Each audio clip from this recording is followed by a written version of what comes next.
Isang mosquito factory sa Brazil ang magpapakawalaan ng 5 billion infected mosquitoes sa buong bansa sa kauna-unahang pagkakataon. Simula na ba ito ng isang sci-fi film o isa sa mga nakakabilib na scientific discoveries na malalaman natin ngayon?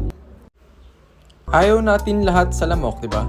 Well, sino ba namang gusto makagat ng lamok tapos kamot ka ng kamot sa kate, di ba? Kahit yung buzzing sound lang kapag umaali-aligid sa gilid ng tenga natin ay nakakaasar na eh. The fact pa na sila ang deadliest animal para sa mga tao. Literal na mas marami silang pinatay na tao versus other creatures primarily sa pag-spread ng sakit. Pero bago natin alamin kung bakit gusto pa ng mga scientists na gumawa ng maraming lamok, marahil naglalaro sa isipin mo ang katanungang, ba't di na lang natin sila patayin lahat? As in lahat ng lamok sa buong mundo. Actually, gumawa ng analysis ang Nature Journal sa eksaktong katanungang ito at napag-alaman na wala namang masyadong epekto kahit mawala ng lamok ora mismo. At least not for humans. Counting species lang ang nagre-rely sa lamok, gaya ng ilang ibon at isda na pwede namang palitan ng langaw o di kaya yung mga uod. May 3,200 na species ang lamok at 200 lang sa kanila ang nangangagat ng tao. Tila unfair para patayin silang lahat. Ang kaso, yung 200 species na yon ay sapat na para mag-infect ng malaria sa around 247 milyong katao kada taon. Hindi pa kasama ang iba pang mga sakit tulad ng dengue at zika. So, posible nga ba gawin? Madali lang ba ito at sapat na ba ang nalaman ng ilang researchers kung talagang alam na natin ang ecological consequences ng ganitong kalaking hakbang if ever?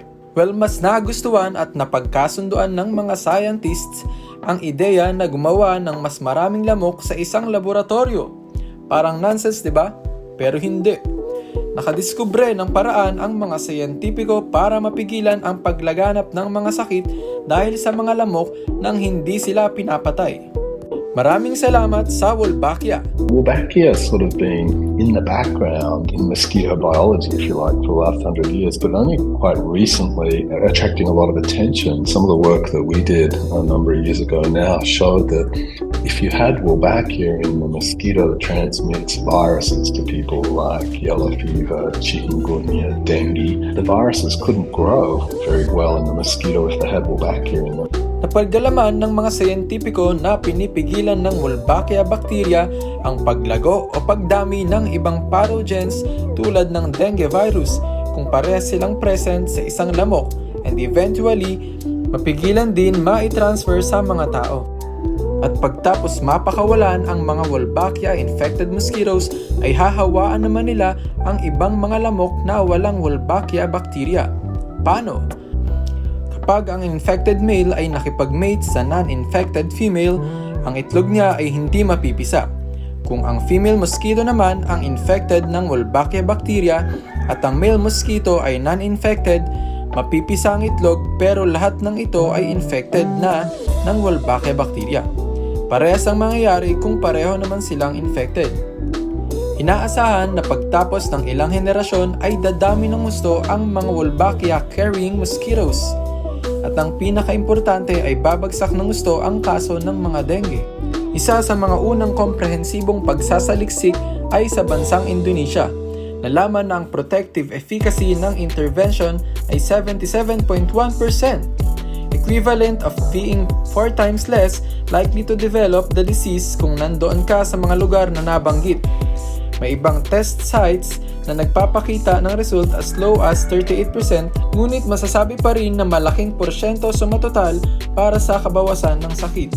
Ang mababang porsyentong ito ay marahil resulta ng mas matagal na pag-epekto sa ilang komunidad depende sa size at environment para makapag-spread ng Wolbachia bacteria sa buong populasyon ng mga lamok sa isang lugar o bansa. Gayunpaman, base sa isang recent result mula sa Abura Valley, Colombia, ito lamang November 2023 ay bumaba ng 95 to 97% ang kaso ng mga dengue na siyang pinakamababa sa loob ng 20 years.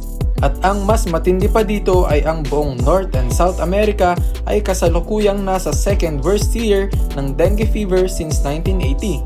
So sa nakikita nating ibang parte ng Colombia na kung saan ay may naitalang record highs ng dengue, Sa part namang ito na kung saan pinakawalan ang mga modified mosquitoes ay naitala naman ang record lows ng dengue.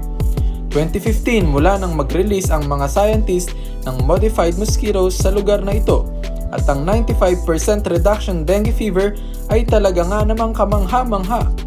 Sa ngayon ay gumagawa pa ng mas epektibong paraan ang mga siyentipiko upang maikalat sa mas malalaking lugar ang mga modified mosquitoes. At para sa panghuling katanungan, mahawaan ba ng Wolbachia bacteria tayong mga tao sakaling makagat ng modified mosquitoes? May risk ba if ever na dumami na sila ng husto sa ating environment? Sa kasalukuyan, pinag-aaralan na din ng WHO ang teknolohiyang ito para mas magamit sa mas marami pang bansa at makadagdag sa dengue vaccines na siyang pangunahing gamot ngayon laban sa dengue.